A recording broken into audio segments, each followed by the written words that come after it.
بسم اللہ الرحمن الرحیم۔ غزوہ خندق۔ غزوہ خندق کا دوسرا نام غزوہ احزاب بھی ہے۔ احزاب حزب کی جمع ہے جس کے معنی لشکر کے ہیں۔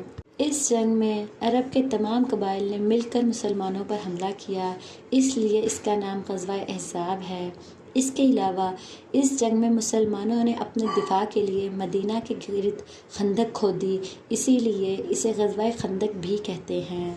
اگرچہ احد کے میدان میں قریش مکہ نے مسلمانوں کو بہت نقصان پہنچایا اور وہ خود بھی کہتے تھے کہ ہم نے بدر کی شکست کا بدلہ لے لیا ہے، لیکن وہ یہ بات اچھی طرح جانتے تھے کہ مدینہ میں اسلام اب بھی بہت تیزی سے ترقی کر رہا ہے اور ان کا مقصد اسلام کی اشاعت کو روکنا تھا، جو کہ ابھی تک پورا نہیں ہوا تھا۔ اسی لیے 5 ہجری کو تقریباً 10,000 کا لشکر مدینہ پر حملہ کرنے کے لیے تیار ہوا۔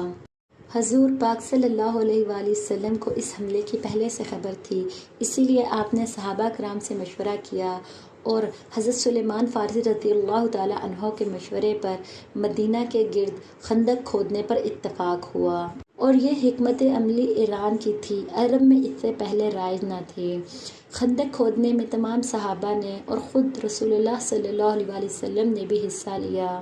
حضرت براء بن عازب رضی اللہ تعالیٰ عنہ فرماتے ہیں کہ میں نے رسول اللہ صلی اللہ علیہ وآلہ وسلم کو دیکھا، آپ خندق سے مٹی ڈھو رہے تھے اور غبار نے آپ کے شکم کی جلد تمام ڈھک دی تھی۔ خندق کی کھدائی تقریباً 20 دنوں میں مکمل ہوئی اور خندق تقریباً 5 کلومیٹر لمبی تھی اور اتنی چوڑی تھی کہ ایک گھڑ سوار جست لگا کر بھی اسے پار نہیں کر سکتا تھا۔ اس کے علاوہ اس زمانے میں سخت مفلسی کا عالم تھا۔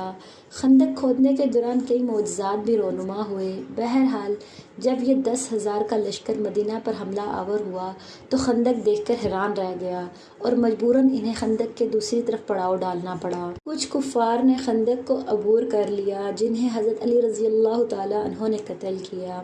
اس جنگ میں مسلمانوں کے 6 اور کفار کے 10 افراد قتل ہوئے۔ یہ شدید سردیوں کے دن تھے۔